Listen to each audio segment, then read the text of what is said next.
As he was coming down the mountain, he slipped and fell. And the tablets hit a hard rock, and one of the tablets broke off. Part of it broke off and slid down the mountainside, never to be found again.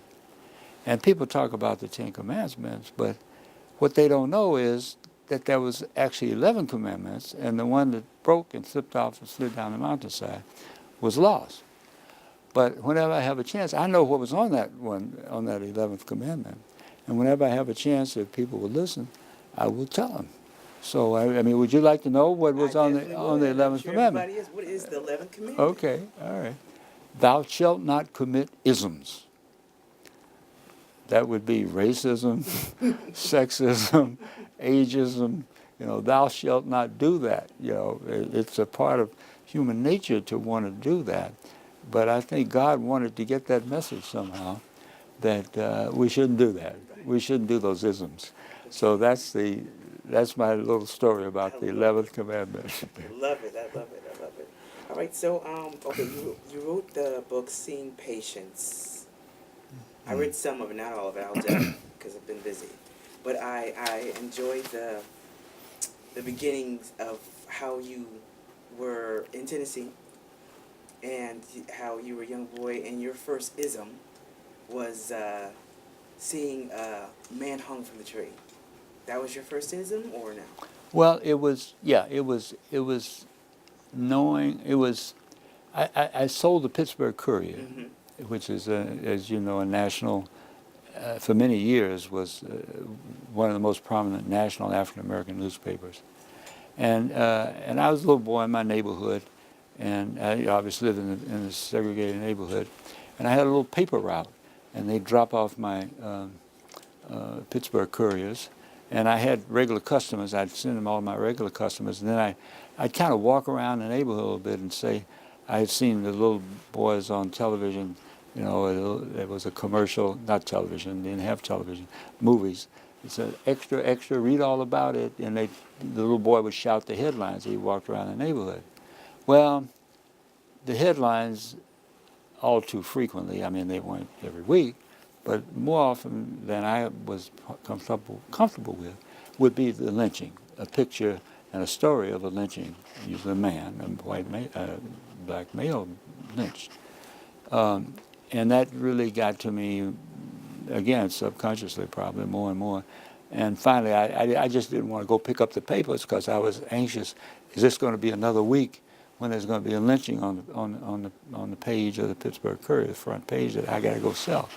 So I stopped selling them, and that was my first sort of real shock of racism. Yeah. Okay. Also, you had me mention about Sweden being like the best country for where they have just humanity in common. Is that what you said? Something like that. Yeah. What do you mean by that? Well, so your question is, what about Sweden? Why did I say it's a special country in some way? And I just recently, maybe 2 or 3 months ago, read, what is the country in the world that is best for women? And it turns out it's Sweden. And the culture, as well as the politics, are a little more harmonious maybe than ours are, other countries. But the culture tends to be humane, tends to be humanitarian. People in Sweden for years, ahead of many other countries, including ours, had special ramps for handicapped.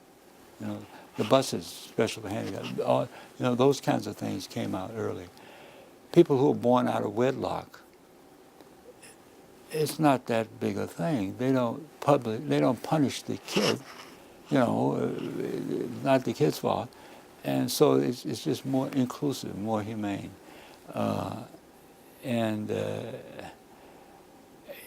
I guess that's it. It's just that the culture, it's not religious society particularly, but people, they give away more money. a greater percentage of their gross domestic product than any other country in the world. And that's just evolved that way. And it's amazingly, too, they are highly successful in many areas competitively, athletically, with music, with art, in medicine, the productivity, published papers and that kind of thing.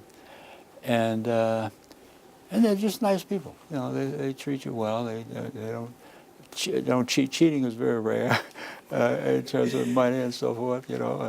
So and I just enjoyed it. I liked it. And Yeah, I was thinking more of the health side of it. You were saying Okay. that they show you, they don't look at anything else but at you as a human. yeah. How? I mean, how would you say they do that? As far as getting health care. Yeah, I know what you mean. Well, just that everybody is the same from that perspective. They don't see. Well, wait, let me back up a little bit. I'm not saying it's perfect, but they don't see.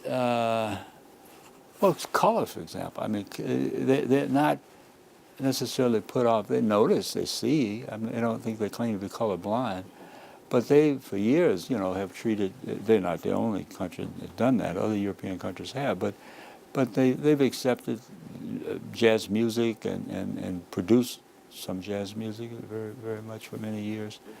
And but I'm not sure I'm qualified to really explain how the Swedish culture got that way or why it is that way. But I think truly it is. I mean, it's not a product of my imagination because, these surveys and all, one I just told you about women, it's supposedly the best country in the world for women. But what else can I say about Sweden? They give away, well, sadly, they now have somewhat of a problem from immigration.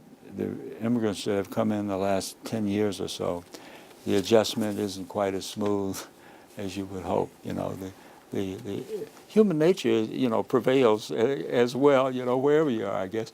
And, these problems of ghettos or of people learning the language, people having to give up their own cultural or not being willing to change their culture, and they have to learn the language, they have to be hired, they have to work, and some of the Swedes now, from political point of view, are saying, wait a minute, we can't do this. We got to cut back on this. These folks are coming in and they're costing us a lot of money and so forth. So, they conceivably could evolve too much in the wrong direction. Obviously, there are people pushing back as well. All right, so you had a checklist for patients. Yes. It's like 18 things you got to remember. Well, no, you have to remember, we're going to put it on an app for you. Okay. Okay. So can we go over the checklist for patients? Sure, we can go. You want to go over? Sure. Go over. Would you like something to drink? I'm doing.